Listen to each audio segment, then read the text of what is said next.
बिस्मिल्लाहिर्रहमानिर्रहीम। Fourth year. आज हम पढ़ेंगे सैम्पलिंग डिस्ट्रीब्यूशन ऑफ प्रोपोर्शन। इससे पहले आप लोग पढ़ चुके हैं sampling distribution of mean, sampling distribution of difference mean. ठीक है, तो उसमें आपके डिफरेंट विद रिप्लेसमेंट और विदाउट रिप्लेसमेंट में फार्मूलाज थे, उसके आपने प्रूफ भी किए और आपने प्रोबेबिलिटी के भी क्वेश्चंस किए। तो आज आप उसी इसके भी से सैम्पलिंग डिस्ट्रीब्यूशन ऑफ प्रोपोर्शन का भी सेम वही पैटर्न है जिस तरह आपने पीछे पढ़ा है। तो सैम्पलिंग डिस्ट्रीब्यूशन ऑफ प्रोपोर्शन में भी इसी तरह आपके विद रिप्लेसमेंट और विदाउट रिप्लेसमेंट के फार्मूलाज होंगे, मीन के, वेरिएंस के और स्टैंडर्ड एरर के। और इसमें भी आपने सेम इसी तरह प्रूफ्स करने होंगे और इसके प्रोबेबिलिटी के क्वेश्चन भी सॉल्व करने होंगे। तो सबसे पहले आप इसका फार्मूलाज देख लें विद रिप्लेसमेंट और विदाउट रिप्लेसमेंट के। इसको ये जो आपके ये तीन फार्मूलाज होते हैं, मीन, वेरिएंस और स्टैंडर्ड एरर के, ये प्रॉपर्टीज़ भी आप इसे कह सकते हैं। ये सैम्पलिंग डिस्ट्रीब्यूशन और प्रोपोर्शन की प्रॉपर्टीज़ भी होती हैं। ठीक है, तो सबसे पहले अगर हम मीन की बात करें तो विद रिप्लेसमेंट और विदाउट रिप्लेसमेंट में मीन सेम होता है, mu P head is equal to P, और इसमें भी mu P head is equal to P. ठीक है, ये हेड है, म्यू पी के ऊपर इसका हेड बना हुआ है। ठीक है, और सेकंड इसका जो फार्मूला वेरिएंस का, तो sigma P head square equal होता है पी क्यू बाई एन के। और अगर हम विदाउट रिप्लेसमेंट की बात करें तो विदाउट रिप्लेसमेंट का फार्मूला होगा sigma P head square is equal to P Q by N, capital N minus N divided by capital N minus one. और अगर हम स्टैंडर्ड एरर की बात करें तो सिग्मा पी हेड आपका क्या होता है, स्टैंडर्ड एरर। तो सिग्मा पी हेड इक्वल होता है under root P Q by N के। और विदाउट रिप्लेसमेंट में भी सेम वही चीज़ होगी, बस इसी जो वेरिएंस में हमने विदाउट रिप्लेसमेंट पढ़ा था, तो स्टैंडर्ड एरर में इसमें क्या आ जाएगा, अंडर रूट आ जाएगा। ठीक है, तो ये तीन फार्मूलाज होते हैं आपके विद रिप्लेसमेंट और विदाउट रिप्लेसमेंट के में, विदाउट रिप्लेसमेंट के मीन, वेरिएंस और स्टैंडर्ड एरर। अब म्यू पी हेड जो है इसका क्या मतलब होता है, मीन और sampling distribution of proportion. Sigma P head square का क्या मतलब होता है, variance of sampling distribution of proportion. Sigma P head का क्या मतलब होता है, स्टैंडर्ड एरर या standard deviation of sampling distribution of proportion. P आपका होता है पॉपुलेशन प्रोपोर्शन और पी हेड होता है आपका सैम्पल प्रोपोर्शन। ठीक है क्लास, तो अब हम मज़ीद इसके फार्मूलाज देख लेते हैं। अगर आप mu P head is equal to mu P को प्रूव करते हैं तो उसमें जो left hand side mu P head equal होगा summation P head F P head, ये आप किससे निकलेगा, सैम्पलिंग डिस्ट्रीब्यूशन ऑफ प्रोपोर्शन से निकलेगा। पहले आप सैम्पल बनाएंगे, उसका पी हेड निकालेंगे, फिर आप सैम्पलिंग डिस्ट्रीब्यूशन ऑफ प्रोपोर्शन का टेबल बनाएंगे जिसमें पी हेड एफ उसकी फ्रीक्वेंसी और वो फिर आगे सारा जैसा आप सॉल्व करते हैं। तो राइट हैंड साइड आपका पी जो इक्वल होगा एक्स बाई कैपिटल एन, ये जो पी है ये आपका पॉपुलेशन डाटा से निकलेगा। ठीक है, और जो अगर आप वेरिएंस को प्रूव करते हैं तो वेरिएंस में जो आपकी left hand side sigma P head square है ये इसके इक्वल होगा summation P head square F P head minus summation P head F P head का होल स्क्वायर। और जो राइट हैंड साइड है वो पी क्यू बाई एन, इसको आप सॉल्व करेंगे तो पी आपको भी मैंने बताया है पी इक्वल होता है एक्स बाई कैपिटल एन के और क्यू इक्वल होता है आपका वन माइनस पी के। इसी तरह अगर हम थर्ड फार्मूले की बात करें स्टैंडर्ड एरर की, तो स्टैंडर्ड एरर में आपका जो सिग्मा पी हेड है वो सेम वही चीज़ होगी, बस उस पर क्या आ जाएगा, under root sigma summation P head square F P head minus summation P head F P head का होल स्क्वायर, और उस पर क्या आ जाएगा, अंडर रूट। और राइट हैंड साइड में भी आप ये इसका P Q by N under root को सॉल्व करेंगे तो उससे पहले आप पी क्यू और एन को उसमें पुट करके अंडर रूट लेंगे तो उसमें आपकी लेफ्ट हैंड साइड और राइट हैंड साइड सेम आ जाएगी। ठीक है, और आपका जो पी हेड है वो पी हेड आपका इक्वल होगा एक्स बाय स्मॉल एन के। ये आप पी हेड आपका सैम्पल डाटा से निकलता है। अब आप ये देख लें, अगर आप म्यू एक्स बार को आप इस तरीके से भी लिख सकते हैं और इस तरीके से भी आप लिख सकते हैं, एक्सपेक्टेशन ऑफ एक्स बार भी इसको लिख सकते हैं या आप इसे म्यू एक्स बार से भी लिख सकते हैं। ठीक है, अगर आप एक्सपेक्टेशन ऑफ एक्स बार लिखते हैं तो उसका यही मतलब है कि म्यू एक्स बार, तो आपकी मर्ज़ी है बेशक आप म्यू एक्स बार लिख लें या आप एक्सपेक्टेशन ऑफ एक्स बार लिख लें। इसी तरह summation sigma x bar square को आप इस तरीके से भी लिख सकते हैं या आप इसको इस तरह भी लिख सकते हैं, वेरिएंस ऑफ एक्स बार। इसी तरह सिग्मा एक्स बार को आप सिग्मा एक्स बार भी लिख सकते हैं या आप इसे स्टैंडर्ड एरर ऑफ एक्स बार भी लिख सकते हैं। ठीक है, तो एक ही मतलब बनता है। इसी तरह अगर आप डिफरेंस ये मीन का है, ठीक है, सैम्पलिंग डिस्ट्रीब्यूशन मीन के नोटेशंस का मैंने बताया। अगर सैम्पलिंग डिस्ट्रीब्यूशन डिफरेंस मीन के आप क्वेश्चंस करते हैं तो उसमें जब mu X one bar minus X two bar निकाला था तो आप इसको इस तरीके से भी लिख सकते हैं या आप इसको इस तरीके से भी रिप्रेजेंट कर सकते हैं, expectation of X one bar minus X two bar. इसी तरह sigma X one bar minus X two bar का स्क्वायर आप इसको इस तरीके से भी लिख सकते हैं, variance of X one bar minus X two bar. और sigma X one bar minus X two bar को आप इस तरीके से भी लिख सकते हैं, standard error of X one bar minus X two bar. इसी तरह अगर म्यू पी हेड की बात करें तो म्यू प्रोपोर्शंस की बात करें तो म्यू पी हेड को आप इस तरीके से भी लिख सकते हैं, एक्सपेक्टेशन ऑफ पी हेड।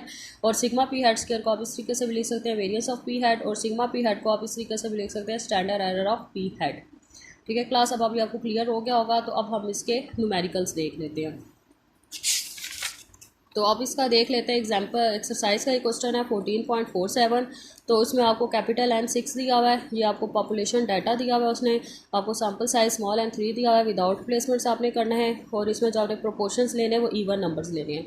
ठीक है, अब जो प्रोपोर्शन के क्वेश्चन आप करेंगे ना तो उसमें आपको प्रोपोर्शन गिवन देगा, इवन नंबर, ऑड नंबर। ठीक है, जिस तरह के क्वेश्चन में अगर आपको वो जिस तरह का प्रोपोर्शन देगा उसी लिहाज से आपने प्रोपोर्शंस को फाइंड करना है। तो उसमें आपने प्रोपोर्शंस इवन नंबर्स लेने हैं। ठीक है, तो उसके बाद आपने इसको वेरीफाई करना है, सामने डिस्ट्रीब्यूशन और प्रोपोर्शन का टेबल बना के इसको मीन और वेरिएंस को वेरीफाई करना है। तो सबसे पहले आपका पॉपुलेशन डाटा है, इसमें कैपिटल N आपका 6 है, इसको काउंट करें तो 6 वैल्यूज़ हैं।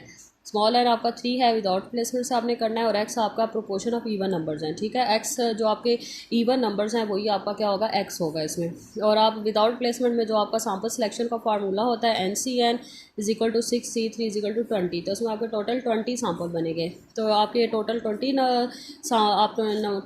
नंबर्स हैं, अब आपके 20 सैम्पल्स बनेंगे विदाउट रिप्लेसमेंट से। तो विदाउट प्लेसमेंट में जिस तरह आगे की तरह होने जाना होता है 0 3 4, पहले आप 0 3 के साथ सारों को कंप्लीट करेंगे, 0 3 4, फिर 0 3 6, फिर 0 3 9, फिर 0 3 15, 3 से हो गया, फिर 0 4 6, 0 4 9, 0 4 15। ठीक है, 4 से भी हो गया, फिर 0 6 9, 0 6 15। ठीक है, 6 से भी हो गया, फिर 0 9 15। ठीक है, आप 15 पे आए तो 0 15 के आगे कोई नंबर नहीं है, इसलिए आप नहीं बना सकते। तो ये आपका क्या होगा, 0 से कंप्लीट हो गया। अब आप दोबारा से स्टार्ट करेंगे 3 से, 3 4 6, 3 4 9, 3 4 15। ठीक है, 4 से हो गया, फिर 3 6 9, 3 6 15, 6 से भी हो गया, फिर 3 9 15, 9 से भी हो गया, फिर आप 15 पे अगर 3 15 करें, आगे कोई नंबर नहीं है तो इसीलिए इसके सैम्पल नहीं बन सकते। तो इससे क्या होगा, आपका ये 3 का भी सैम्पल कंप्लीट हो गया। फिर आप 4 से स्टार्ट करेंगे, 4 6 9, इस तरह ये आप बनाते जाएंगे जब तक आगे सारे सैम्पल कंप्लीट नहीं हो जाते। तो इस तरह के ये 20 सैम्पल बनेंगे। अब आप इसमें से पी हेड निकालें, पी हेड इक्वल होता है x/n के। अब आप इसमें देखें x आप क्या ले रहे हैं, इवन नंबर्स ले रहे हैं। तो अब इसमें नोट करें आपके इवन नंबर्स कितने हैं। आपके टोटल 2 इवन नंबर्स हैं, एक 0 है एक 4 है, 2 इवन नंबर्स हैं। तो आपका x क्या होगा, 2 होगा, और n आपका इसमें क्या ले रहे हैं, आप 3 ले रहे हैं, स्मॉल n। तो 2/3 ये आपका पी हेड आता जाएगा। इसी तरह अगला सैम्पल देखें तो इसमें इवन नंबर्स टोटल कितने हैं, 2 हैं। तो x क्या होगा, 2, मतलब आपने इवन नंबर्स को काउंट करना है, जितने इवन नंबर्स होंगे वो आपका x होगा। तो इसमें आपके इवन नंबर्स कितने हैं, 2 हैं, तो 2/3। इसमें इवन नंबर्स कितने हैं, या इसमें इवन नंबर एक ही है। ठीक है, तो x आपका क्या होगा, 1 होगा, तो 1, और n कितना है, 3, तो 1/3। अगले में इवन नंबर्स कितने हैं, इसमें भी 0 0 इवन नंबर होता है। ठीक है, क्लास 0 आपका इवन नंबर होता है। इवन नंबर आपके 0 से स्टार्ट होते हैं, 0 2 4 6 अप टू सो ऑन। तो इसमें आपके इवन नंबर्स कितने हैं, इसमें आपके इवन नंबर्स कितने, 1 हैं, तो 1/3। इसमें इवन नंबर्स कितने हैं, तीनों आपके इवन नंबर हैं, तो 3/3। इस तरह आप ये पी हेड फाइंड करते जाएंगे। अब आपने नेक्स्ट टेबल किसका बनाना है, सैम्पलिंग डिस्ट्रीब्यूशन और प्रोपोर्शन का टेबल बनाना है। ये जो आपने पी हेड निकाला है उनको एक एक बार आप लिख के उनकी फ्रीक्वेंसी नोट करें। तो ये पी हेड को आपने एक एक बार लिखा, उसकी फ्रीक्वेंसी आपने नोट की, तो टोटल 20 फ्रीक्वेंसी बनेगी, क्योंकि टोटल आपने 20 सैम्पल बनाए हुए हैं। फिर आप एफ पी हेड निकालें, ये क्या होती हैं, प्रोबेबिलिटीज़ होती हैं। एफ और पी हेड को आप ब्रैकेट में जब लिखते हैं इस तरह, तो ये प्रोबेबिलिटीज़ होती हैं। इसमें आप हर फ्रीक्वेंसी को उसकी टोटल फ्रीक्वेंसी से डिवाइड करते हैं। अगला आप टेबल बनाएंगे, इस पी हेड को और इस एफ पी हेड को आपस में मल्टीप्लाई करेंगे और एंड पे उसका टोटल ले लेंगे। अगला टेबल बनेगा P head square F P head का, मतलब पहले आप पी हेड का स्केयर लेंगे, देन उसको एफ पी हेड से मल्टीप्लाई करके करते जाएंगे और एंड पे उसका क्या ले लेंगे, टोटल ले लेंगे। अब ये आपका क्या आ गया, summation P head F P head, और ये आपका क्या आ गया, summation P head square F P head आ गया। अब आप प्रूव कर सकते हैं। तो सबसे पहले आप मीन को प्रूव करें, म्यू पी हेड = पी। तो सबसे पहले उसकी लेफ्ट हैंड साइड निकालें, म्यू पी हेड। तो म्यू पी हेड आपका किसके इक्वल है, summation P head F P head के। तो summation P head F P head आपका क्या आया, 30/60, मतलब 0.5। ये आपकी फर्स्ट लेफ्ट हैंड साइड आ गया। राइट हैंड साइड निकालेंगे पी, तो पी किसके इक्वल होता है, x/N के। तो ये हम पी किससे निकालेंगे, पॉपुलेशन डाटा से। तो पॉपुलेशन डाटा ये आपका ये है। ठीक है, अब इसमें देखिए आपके इवन नंबर्स कितने हैं, 1 2 3 इवन नंबर हैं। तो इसमें x क्या होगा आपका 3, तो आपका x क्या होगा 3, और कैपिटल N आपका क्या 6, तो 3/6 = 0.5। सो आपकी लेफ्ट हैंड साइड और राइट हैंड साइड के आगे प्रूव हो गई है। अब सेकंड हम करेंगे वेरियंस को प्रूव करेंगे। तो उससे पहले हम sigma P head square left hand side निकालें। तो सिग्मा पी हेड स्केयर का ये फार्मूला है, summation P head square F P head minus summation P head F P head का होल स्केयर। तो इसमें ये वैल्यू जो आपने टेबल में वैल्यूज़ निकाली हुई है इसमें पुट करें, तो सिग्मा पी हेड स्केयर आपका आ जाएगा 0.05। ये आपका फर्स्ट टर्म आ गया लेफ्ट हैंड साइड। अब राइट हैंड साइड हम प्रूव करते हैं। तो राइट हैंड साइड में आपने पहले पी क्यू निकालें, पी आपने निकाल चुके हैं, पी आपका क्या है 0.5। तो क्यू निकालें, क्यू क्या होता है 1 - 0.5, मतलब 1 क्यू क्या होता है 1 माइनस पी, मतलब 1 माइनस 0.5 इक्वल टू 0.5। तो अब ये सारा डाटा आप राइट हैंड साइड में पुट करें तो आपका जो राइट हैंड साइड है वो भी 0.05 आ रही है। तो इसका क्या मतलब है, आपकी लेफ्ट हैंड साइड और राइट हैंड सेम आ गया है, इसका मतलब ये आपका वेरियंस भी प्रूव हो गया है। ठीक है, ये आपका इजी क्वेश्चन है, बहुत इजी है ये। आप करें, जो इसका अगला क्वेश्चन है वो आप खुद करेंगे। तो जो इसका अगला क्वेश्चन है 14.48 वो आप खुद करेंगे, वो भी इसी तरह प्रूव का क्वेश्चन है, बहुत इजी है, आपको आपसे हो जाएगा वो। अब 14.49 या प्रोबेबिलिटी का क्वेश्चन आ गया। ठीक है, ये इंपॉर्टेंट है, ये आपने इसको देख लें। तो अब इसमें वो कह रहा है 2% of trees in a plantation are known to have certain disease. अब 2% क्या है, ये आपका पी है, पी आपका क्या है 2%। ठीक है, और आपका जो इसमें एन है वो 250 है। तो आपने प्रोबेबिलिटीज़ निकालनी है, सबसे पहले लेस दैन 1% की, फिर मोर दैन 4% की। ठीक है, तो लेस दैन 1% की आपने प्रोबेबिलिटी निकालनी है। तो पी इसमें आपका क्या है 2% मतलब 0.02, क्यू क्या होगा 1 माइनस 0.02 मतलब 0.98, और एन आपका क्या है 250।